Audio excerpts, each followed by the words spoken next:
Story number 1. The Whispering Hallway. Mark and Lena had always heard the rumors about the Stanley Hotel. Whispers of strange happenings, ghostly encounters in rooms that were never quite the same after dark.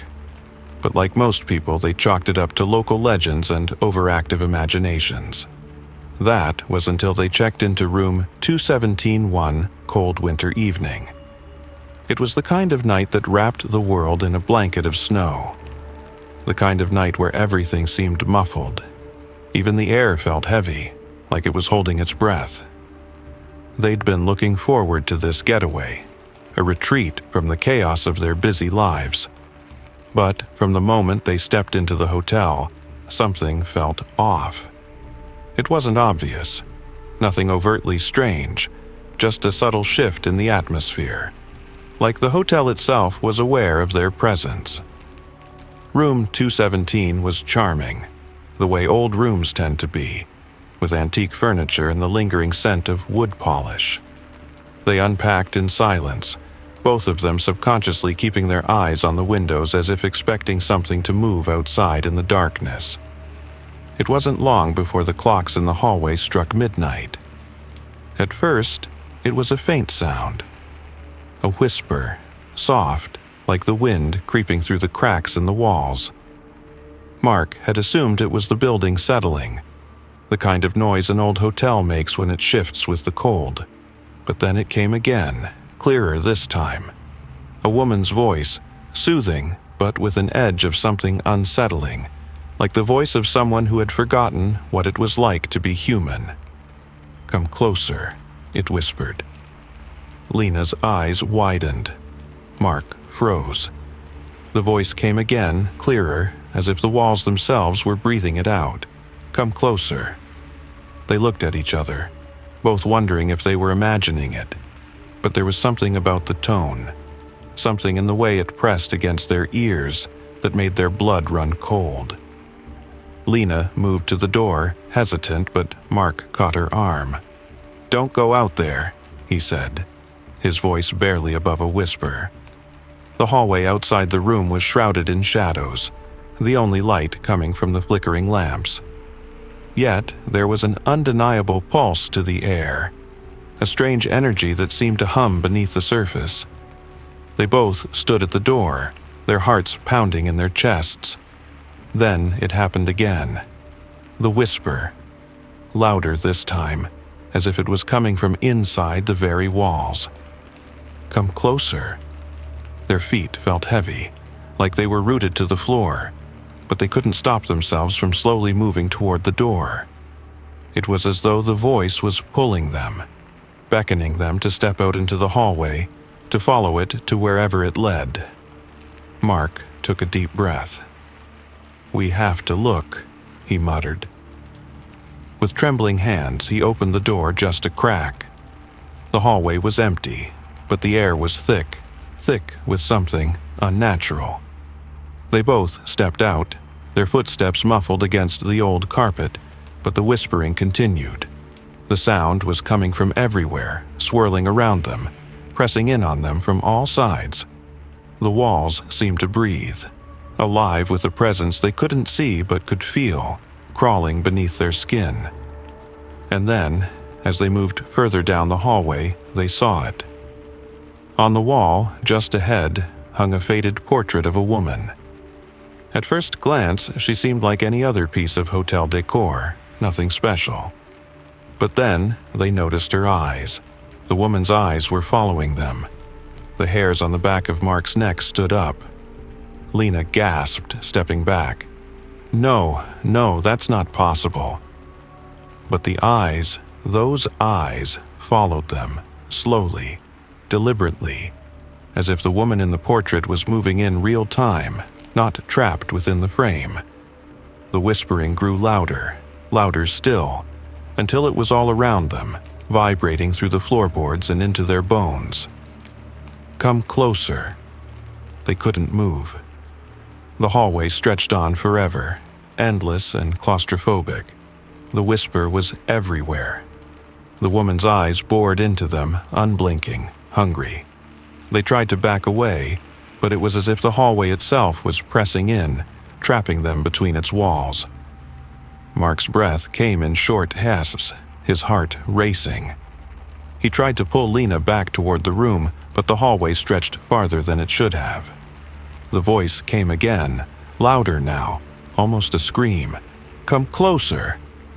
And then, just as suddenly as it had started, everything stopped. The whispering ceased, the air cleared. The woman's eyes no longer followed them. They stood in silence, staring at the wall, unsure of what had just happened. The only sound now was the pounding of their own hearts in their ears. "Let's go," Lena whispered, her voice trembling. She grabbed Mark's arm and pulled him back to the room, not daring to look behind them. They slammed the door shut, locking it, breathing heavily. But as they sank into the bed, the silence felt wrong. It wasn't peaceful, it was oppressive. It was as if the walls of room 217 had ears, listening, waiting. And somewhere, far down the hallway, they could still hear the faintest whisper, calling to them. "Come closer." But this time, they didn't listen. They couldn't. Story number 2. The Lurking Pianist. Emily had always heard the rumors about the Stanley Hotel. The guests would talk about it in hushed tones, the eerie sound of a piano playing on its own in the middle of the night. Some claimed it was just the wind, others said it was the ghosts of the past, trapped in the hotel's walls, still trying to play the melodies they once knew. Emily, being a practical woman, didn't buy into any of that. Ghosts? Hauntings? Those were just stories, the kind people tell to make the place seem more mysterious, more interesting. Until one night, when Emily would hear the music for herself. It was late, the kind of night where everything was quiet, and the air had that cool, crisp edge. Emily had just finished a long day of sightseeing and decided to take a walk through the hotel, a bit restless and trying to shake the tension that had built up in her over the day. The halls were empty, save for the occasional flicker of light from the old lamps lining the walls. As she wandered, something caught her attention. It was soft at first, so faint she could have easily mistaken it for the wind. A melody. A lullaby, familiar and haunting, drifting from somewhere far down the hall. The sound was so gentle, almost like it was calling her, pulling her toward it. She paused, frowning, her feet frozen in place. This must be some old music left on, she thought, convincing herself.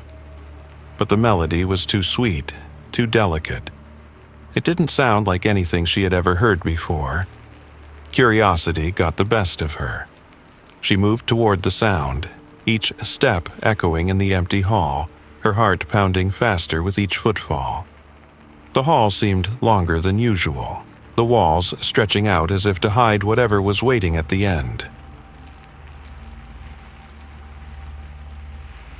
And then she saw it.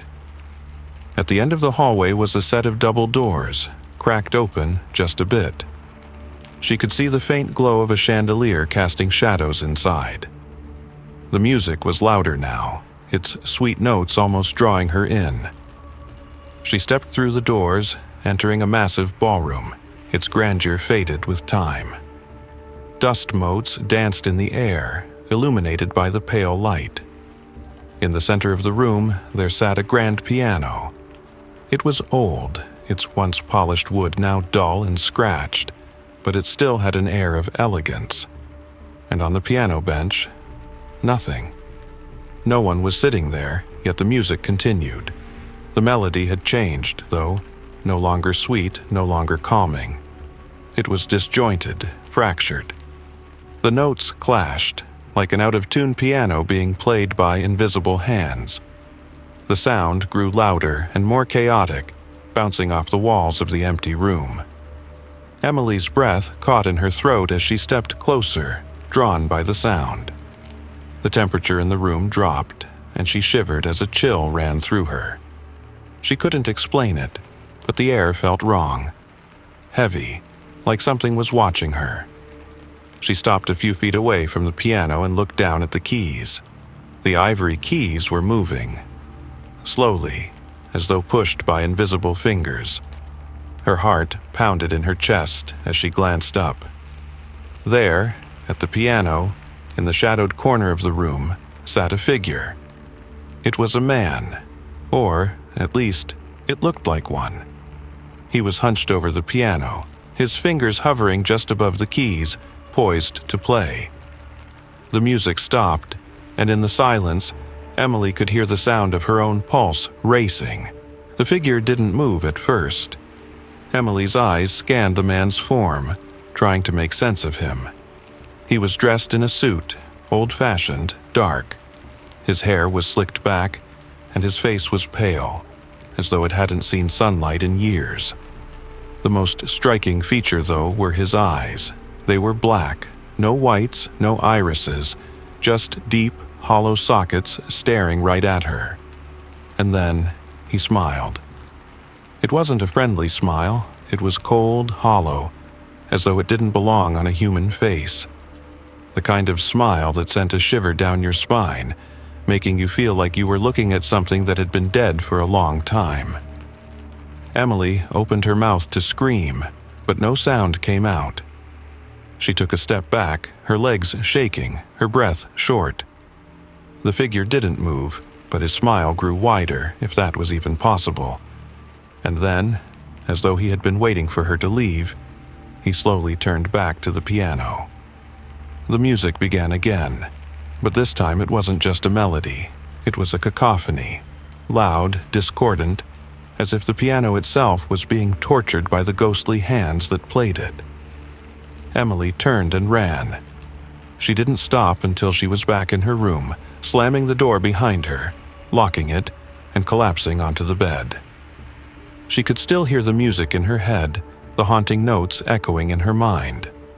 The image of the man with the hollow eyes, smiling that terrible, cold smile, was burned into her thoughts. The music faded eventually, but Emily knew deep down that it wasn't gone.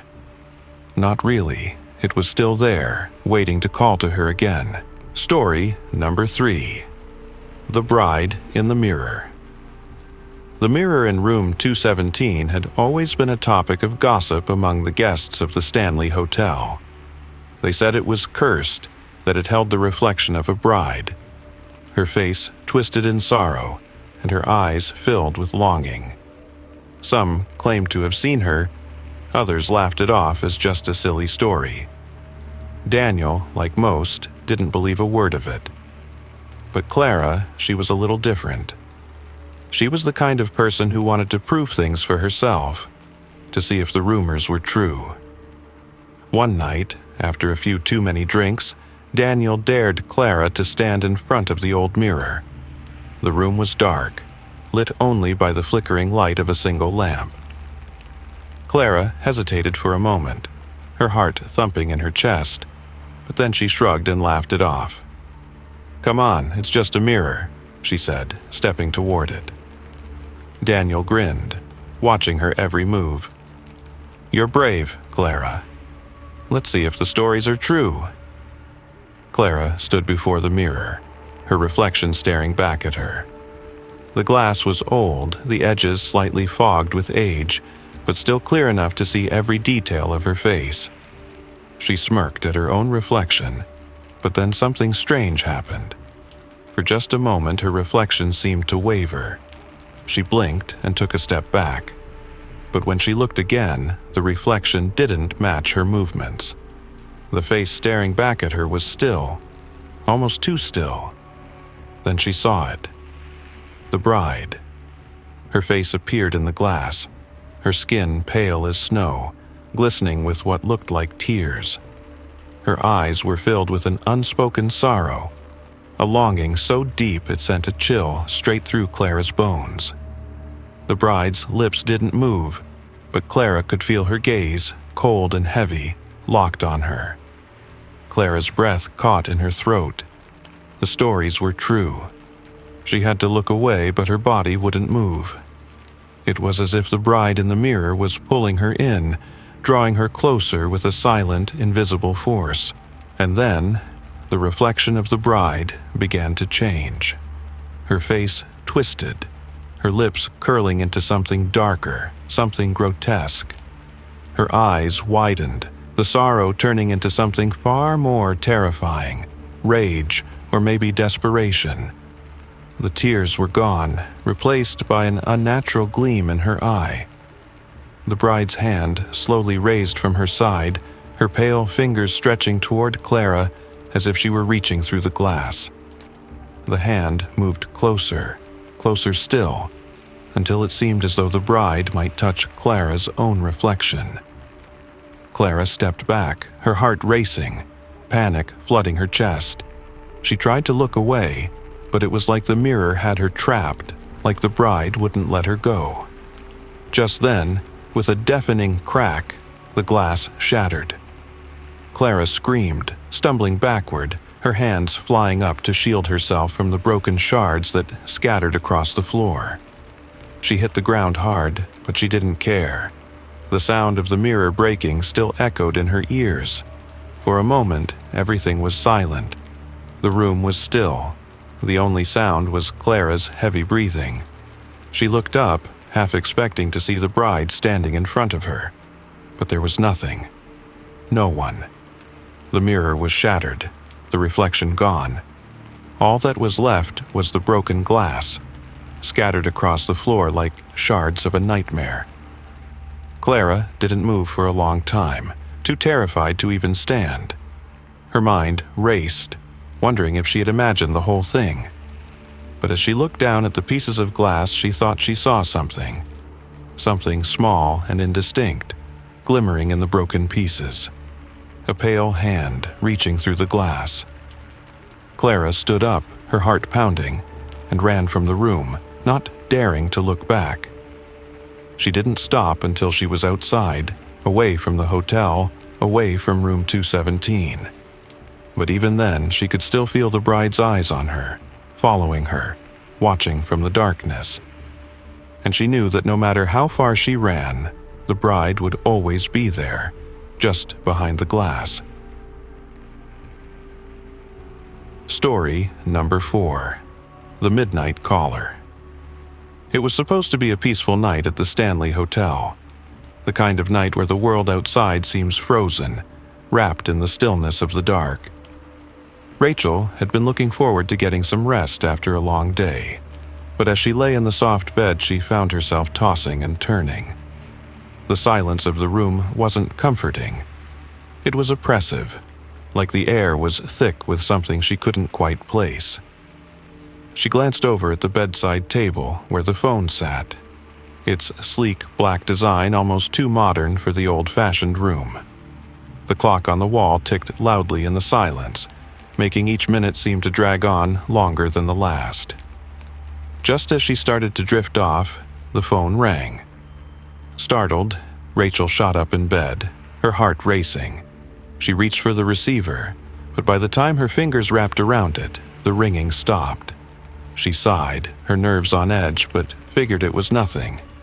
Probably a wrong number or a glitch in the system. She settled back into the pillow, trying to shake the feeling of unease creeping over her.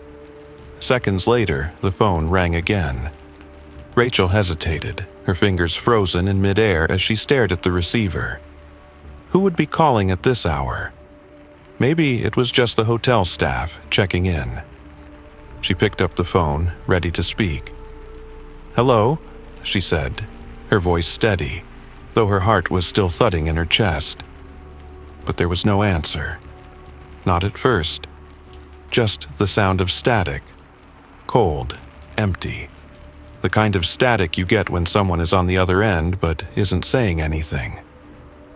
Rachel's eyes flicked to the clock. It was nearly 2 a.m. A strange, unsettled feeling washed over her. She waited and waited. And then, just as she was about to hang up, a breath, slow, deep, and heavy, came through the line. It was the kind of breath you'd hear from someone who was standing right next to you, but Rachel knew she was alone. She felt a chill creep down her spine. Before she could say anything, the line went dead. Frustrated, she slammed the phone down and rubbed her eyes. It had to be a prank, right? Maybe someone was messing with the phones in the hotel, trying to scare guests. But as she reached for the light switch, the phone rang again. Her stomach tightened, the dread creeping back in. With a shaky hand, Rachel picked up the phone once more. This time, the sound was different. Scratching, faint whispers, like something was moving in the dark. It was hard to make out at first, but then, through the static, she heard it clearly. "Get out!" Rachel's blood ran cold. The voice, it sounded like her. A distorted version of her own voice, as though it was being twisted and pulled from some deep, hidden part of her. The words didn't make sense. What was she supposed to get out of? She wasn't even supposed to be scared, but she was. "Hello?" she whispered, but no one answered. Instead, all she could hear was the scratching sound growing louder, the whispers mixing with soft, unintelligible murmurs. And then, just when she thought she might snap from the tension, the phone line gave way to a low, eerie chuckle. It wasn't a person's laugh. It wasn't anything human. It was hollow, almost mocking, as though it was laughing at her fear, feeding off it. And then, just like that, the line went dead. Rachel sat frozen in the dark, her breath shallow, her heart pounding against her ribs. She looked at the phone, her fingers still gripping the receiver as if it had somehow become a part of her. But the chuckle still echoed in her mind, and the whispers clung to the air like smoke. She dropped the phone back into its cradle and didn't move for what felt like hours. The silence that followed was deafening, but it wasn't peaceful. It was waiting, watching. Rachel didn't sleep that night. She couldn't. The phone didn't ring again, but she knew deep down that whatever was calling her, whatever was on the other side of that line, wasn't finished. It wasn't done with her yet. And the next time it rang, she wasn't sure she'd be able to ignore it. Story number 5. The Poltergeist of Room 401. Room 401 at the Stanley Hotel had always been talked about in whispers.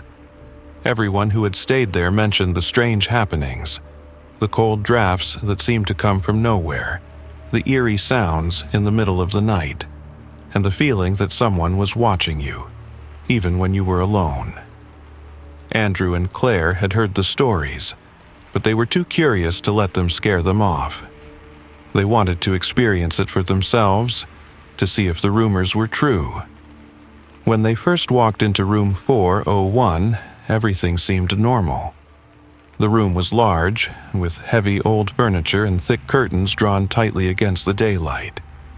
It had an old-fashioned charm, but the kind of charm that made you feel a little uneasy. The air felt thick, almost oppressive, like the room was holding its breath. After unpacking, they sat down, both of them still trying to shake off the strange feeling that had followed them in. They laughed it off at first, dismissing the unease as nothing more than the stories playing tricks on their minds. But as night fell, things began to change. At first, it was small, insignificant really. A glass on the nightstand shifted just a little. Claire had set it down earlier, but now it was a few inches away from where she remembered leaving it. "I must have nudged it," she said, trying to laugh it off. Andrew didn't say anything, but he watched the glass with a lingering doubt in his mind. Then, a book fell off the shelf. It didn't tip over or slide off like it had been knocked. No, this one flew. It flew off the shelf and hit the floor with a heavy thud. Both of them stared at it for a moment, unsure of what to say. "That was weird," Andrew muttered, standing up to pick the book up. But the moment he did, the air in the room shifted. It grew colder, and that was when the furniture started to move. The dresser, big, old, and heavy, shifted across the floor with a creak that made their hearts race. Neither of them had touched it. Claire took a step back, her hand flying to her mouth as she gasped. Andrew's eyes were wide, but before either of them could say a word, the bed began to shake. The ground beneath them vibrated, the bed's frame rattling as though something beneath it was trying to escape. Then the windows, those heavy old windows, slammed open and shut, over and over, as if something invisible was throwing them against the walls. The noise was deafening, a violent bang that echoed through the room, filling the space with panic. Andrew grabbed Claire's hand, but before he could say anything, a voice filled the room. A low, cold voice, like it came from deep within the walls or from the shadows in the farthest corner of the room. "Leave," the voice whispered, filled with a raw, dark rage. "Before I make you." The room went silent after that, too silent, as if the walls were holding their breath. The temperature dropped so suddenly that Claire's breath became visible in front of her. She squeezed Andrew's hand, but he didn't seem to notice. His eyes were fixed on the shadows in the corner where the voice had come from. "Did you hear that?" Claire whispered, her voice trembling. Andrew didn't answer. He was too focused on the corner of the room. There, in the shadows, something moved. A figure, barely visible, but there all the same. It was tall, dark, and looming, its form twisted, like it wasn't meant to be seen. "Get out!" the voice hissed again, colder this time, more threatening. "Leave before I make you." Without another word, Andrew grabbed Claire, pulling her toward the door. They didn't look back as they ran down the hallway, past the other rooms, past the stairs. They didn't stop until they were outside in the cold night air, their hearts still racing. They never spoke about room 401 again, but the image of the figure in the corner, the voice, the rage, haunted them long after they left the hotel. Whatever was in that room, whatever had been trapped there for years, was still waiting. Waiting for the next guests foolish enough to ignore the warnings. Story number 6. The Ghostly Children. Every night without fail, at exactly 3 a.m., the laughter of children could be heard echoing through the halls of the Stanley Hotel. It started off soft, just a distant giggle, like playful echoes bouncing off the walls. Most guests who heard it shrugged it off, thinking it was nothing more than the wind, or perhaps some odd noise from the building settling. But that wasn't the case for the Hernandez family. They had checked into the hotel for a weekend getaway, excited for the charm of the historic place. But by the second night, they couldn't ignore the sound. The laughter, always the same, high-pitched, innocent at first, rang through the halls like a chorus of children at play. But there was something about it. Something off. "We should check it out," said Carlos, the father, his voice thick with both curiosity and hesitation. Maria, his wife, was nervous but agreed, not wanting to seem afraid in front of the kids.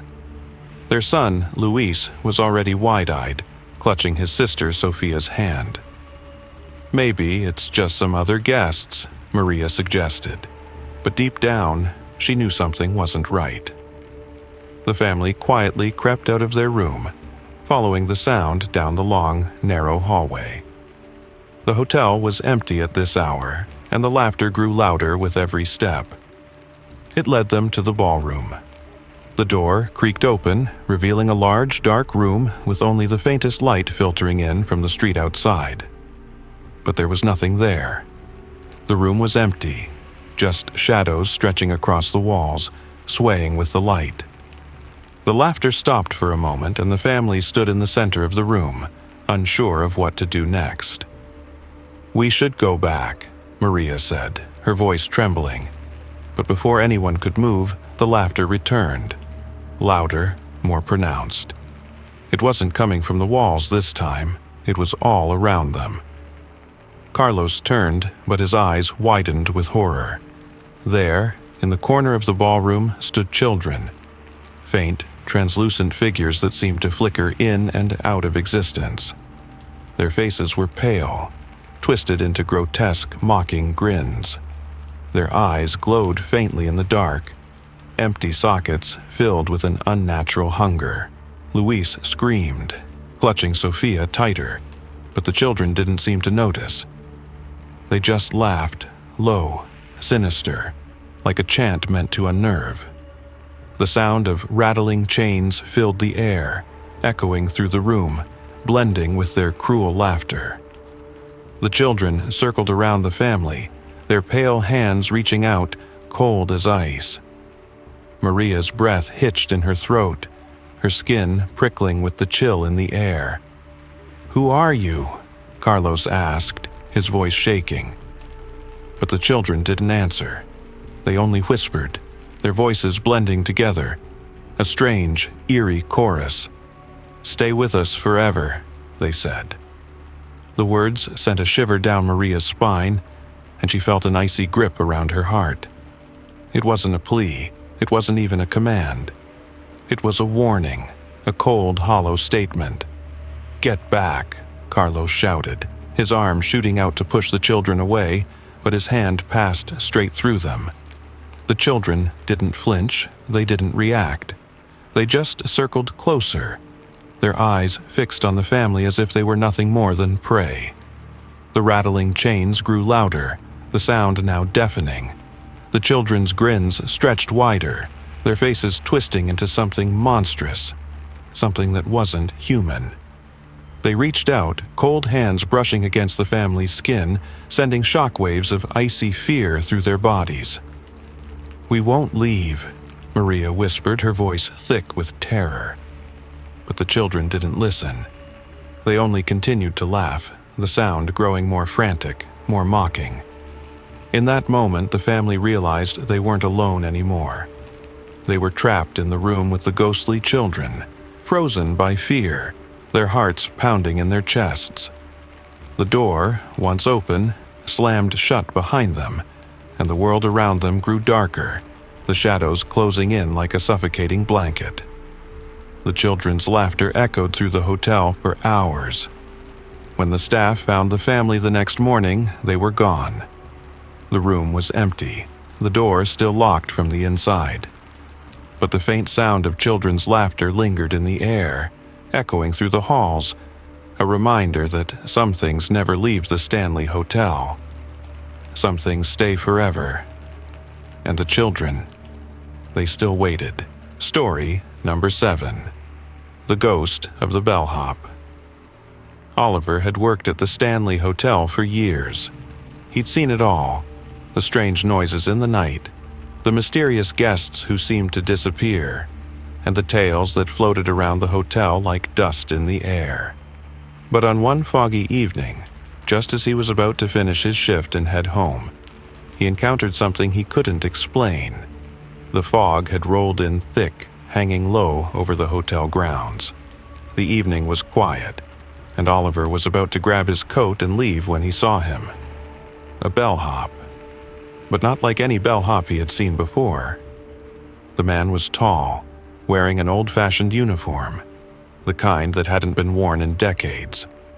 His face was hidden in shadow, and despite the dim lighting, Oliver couldn't make out any of his features. The bellhop stood still, holding an old rusted key in his hand. It looked ancient, worn by time. "Room 237, the bellhop said, his voice cold and hollow, like he was speaking from a faraway place. "It's ready for you." Oliver's heart skipped a beat. Room 237 was a room that no one spoke about. It was locked, off limits, one of the hotel's secrets. "Who left it unlocked?" Oliver asked, trying to keep his voice steady, but there was a strange weight in the air that made him uneasy. The bellhop didn't answer right away. He just smiled, a faint, empty smile that didn't seem to reach his eyes. The smile didn't reassure Oliver, not at all. In fact, it made him feel even more unsettled. Without another word, the bellhop turned and walked away, disappearing into the fog. Oliver stood there for a moment, staring at the old key in his hand. He could feel the chill in the air, and for the first time in years, the hotel felt more like a place of whispers and shadows than a grand building. He had a bad feeling about room 237, but curiosity got the best of him. The next morning, after a restless night, Oliver made his way up to room 237. He had to see it, had to know if it was really unlocked. The hotel was quieter now, the fog having lifted, but something still felt wrong. As he reached the door of room 237, his hand hesitated over the handle. The key that the bellhop had given him seemed to hum in his palm like it was alive. He unlocked the door and stepped inside. The room was dark, but nothing was out of place. The bed was neatly made, the furniture untouched, just as if someone had cleaned it earlier in the day. Nothing seemed unusual, except for the note lying on the bed, folded neatly, as if it had been waiting for him. Oliver picked up the note, his hands shaking. It was written in bold, sharp handwriting, the ink still fresh. "I'm still waiting for you." The words sent a cold shiver through his body. Oliver didn't know what to make of it, who had written it, and how had it gotten there. He quickly left the room, locking the door behind him. His heart pounded in his chest, and his mind raced with questions. Later that night, he told one of the other staff members about the bellhop he had seen, but the man just looked at him, confused. "There hasn't been a bellhop working in years, Oliver," he said. "Not like that anyway. The only bellhops we have now are from the past." The hair on the back of Oliver's neck stood up. He thought back to the bellhop's cold smile and the ancient key. He thought about the note on the bed, the strange feeling that had clung to him all day. That night, as he lay in bed, Oliver could still hear the echo of the bellhop's voice in his mind. "Room 237, it's ready for you." And he knew, deep down, that the bellhop wasn't just a figment of his imagination. He was waiting for him. And room 237, it seemed, was waiting too. Story number 8, The Woman in the Window. The Stanley Hotel had been closed for a few days for renovations, the kind of quiet that followed when everything was being patched up and spruced up. Julia, however, couldn't resist the pull. He'd heard the rumors, sure, but something about the place intrigued him, drew him in. The old hotel had always been a symbol of mystery, but tonight was different. Tonight, there was a light, a flicker in one of the rooms, just visible through the dusty windows. It was late, too late, really, but Julia didn't care. He was sure the hotel was empty. After all, hadn't the staff mentioned the renovations? But there it was, the faintest glow from one of the upper floors. Maybe it was a forgotten light left on, maybe not. Either way, Julia's curiosity couldn't be tamed. He stepped through the front doors of the lobby, the old wooden floor creaking beneath his feet. The hotel was silent except for the distant hum of the building's aging systems, struggling to keep things in order. As he walked through the dimly lit hall, his eyes caught something in the reflection of the glass doors. A woman, standing at the window, staring out into the night. It was strange. Julia froze. He hadn't seen anyone come in, hadn't seen a soul since the renovations began. And yet, there she was. He tried to convince himself it was just his mind playing tricks. Maybe a shadow, maybe just the reflection of a tree swaying in the wind. But the more he looked, the more real it seemed. Without thinking, Julia moved toward the stairs, his feet silent against the worn carpet. He reached the door of the room where he'd seen the flickering light, his hand resting on the cold handle. His heart raced in his chest. He knocked, just in case. But there was no answer. He hesitated for a moment, then slowly pushed the door open. The room was dark, save for the light from the hallway spilling inside. The bed was made, the furniture arranged just so. It looked like any other hotel room. empty, quiet, untouched. But as his eyes moved to the window, a chill ran down his spine.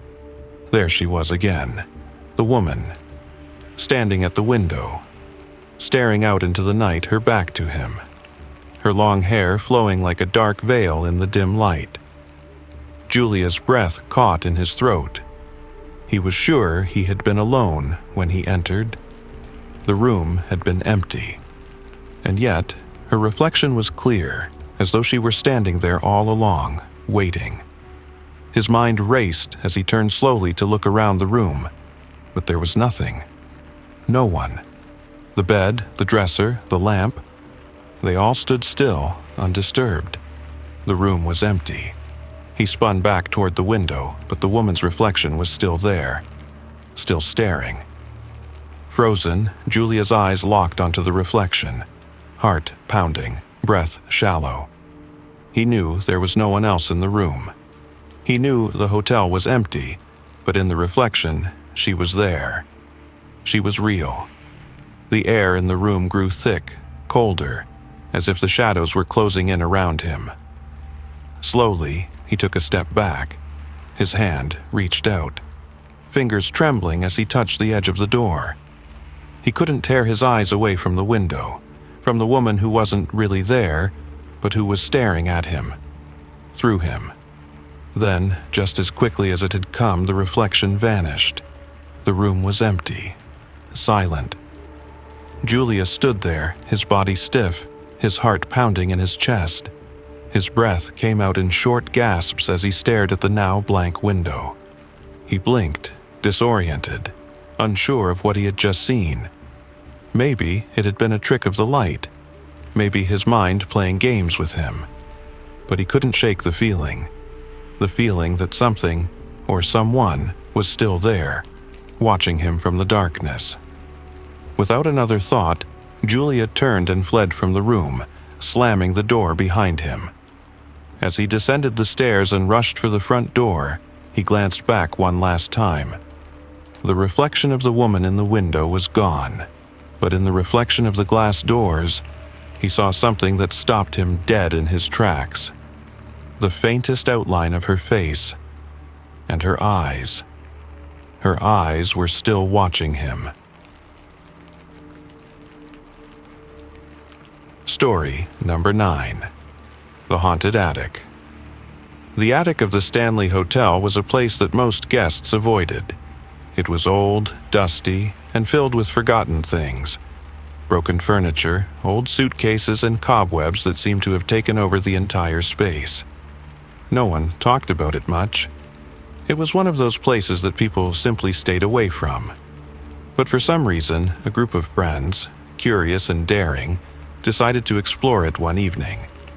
They thought they'd have a laugh and maybe find some cool old stuff hidden in the dark corners of the hotel.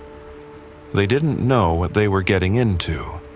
The stairs leading to the attic were narrow and creaky, like they hadn't been used in years. As they climbed, they could hear strange sounds coming from above. Whispers, low and soft, as if someone was talking just out of reach. It was unnerving, but the group tried to laugh it off. Maybe it was the wind, or maybe the building just groaned in the night. But the air felt different as they reached the top. When they stepped into the attic, the temperature dropped. It was as if they had walked into a freezer. The cold air wrapped around them like a thick blanket, and the space felt tight, claustrophobic, like the walls were closing in. The attic was dark, save for the faint light filtering in through a small, dusty window. In the corner, something caught their eye. A rocking chair. It was rocking slowly back and forth, though there was no breeze.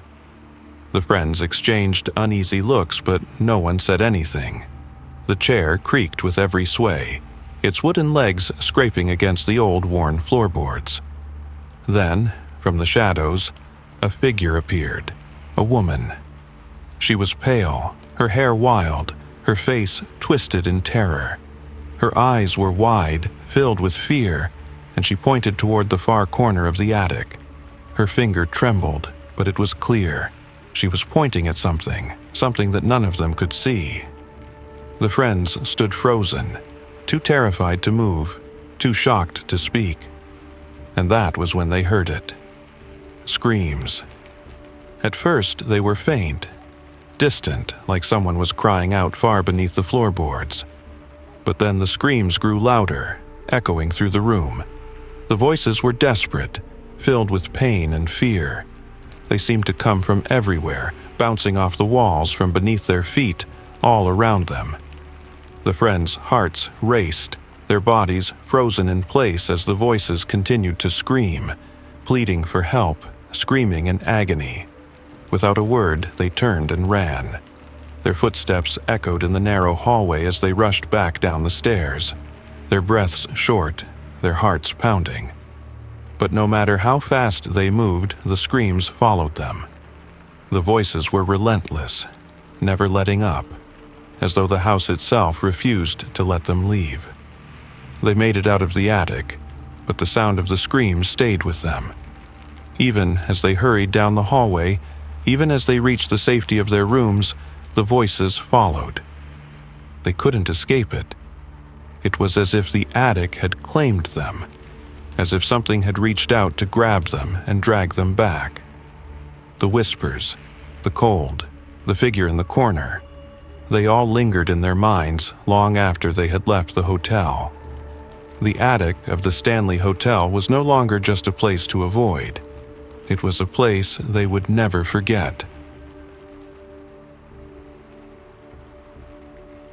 Story number 10. The Cursed Portrait. It was the final night of the Phelps family's stay at the Stanley Hotel, and they decided to visit the dining room for one last meal before heading home. The hotel had been beautiful, a little old-fashioned but full of charm. The food was good, the staff friendly, and they'd enjoyed their time there. But there was something about this final night that felt off, like the hotel itself was holding its breath, waiting for something. As they sat down at their table, their eyes were drawn to an old portrait hanging on the wall. It was hard to ignore. The woman in the painting was beautiful, serene, almost regal. She looked to be from another time. Her dress, her posture, everything about her seemed out of place in the modern dining room. But it wasn't just her appearance that was unsettling. It was her eyes. They seemed to follow the family as they ate, no matter where they sat, no matter where they turned. It wasn't just in their heads. The way her eyes seemed to shift, tracking them across the room, it was like she was alive. They tried to shake it off, but the feeling of being watched didn't go away. Then, as they continued to eat, an elderly waiter came over to their table. His hands were shaking slightly as he set down their drinks, his eyes lingering on the portrait for a moment before he spoke in a low, almost conspiratorial voice. "That's her," the waiter said, nodding toward the painting. His voice was rough, his accent thick, but there was a weight in his words. The Phelps family stared at him, confused. "The woman in the painting," he continued, "she cursed the hotel long ago. If you ever look into her eyes, you're marked for death." At first, the family thought he was joking, playing into the old hotel rumors. They laughed, dismissing it as nothing more than a superstition, but the waiter didn't smile. His eyes were wide, his face pale. "I'm serious," he whispered. "No one who has looked into her eyes has ever left this place alive." The family chuckled nervously, but the waiter's words lingered in the air like an unwanted chill. The rest of the meal was spent in awkward silence, each of them glancing nervously at the painting now and then, as if half expecting the woman's eyes to follow them out of the corner of the room. But nothing unusual happened, and when the meal was finished, they left the dining room, the strange warning still echoing in their minds. That night, after they returned to their room, the Phelps family settled in, trying to shake off the unsettling feeling the dinner had left them with. The room was quiet, and they thought it was just the anxiety of their final night in the hotel getting to them. But as they looked in the mirror, something strange caught their attention. Each of them had a reflection, except for one. The woman from the portrait was standing behind them. She was there as clear as day, her face serene, but her eyes, those eyes, they were fixed on them, cold and empty, like they had always been there, waiting. The family stood frozen, their blood running cold. There was no mistaking it. She was standing in their reflection right behind them. They turned quickly, their hearts pounding, but the room was empty. The door was locked. The windows were shut tight. There was no one else in the room. But when they turned back to the mirror, there she was again. The woman in the painting, standing behind them. The reflection was perfect, just like the painting, except she was not smiling. Her face, once serene, now looked twisted, as if it were contorted in silent rage. The family scrambled, panic setting in. They rushed out of the room, but as they ran down the hallway, the woman's eyes seemed to follow them, haunting them with every step. When they made it outside, they could still feel the weight of her gaze on them, even in the cold night air. No one in the family spoke about the woman again. They checked out of the hotel early the next morning, leaving behind the haunting presence of the portrait. They drove away, fast, like something was chasing them, though they could never quite shake the feeling that it wasn't over. Years passed, and they moved on with their lives, but sometimes, in the quiet of the night, one of them would catch a glimpse of the woman's face in the reflection of a glass or a window, and their blood would run cold again. And they knew. The curse hadn't been broken, it was just waiting,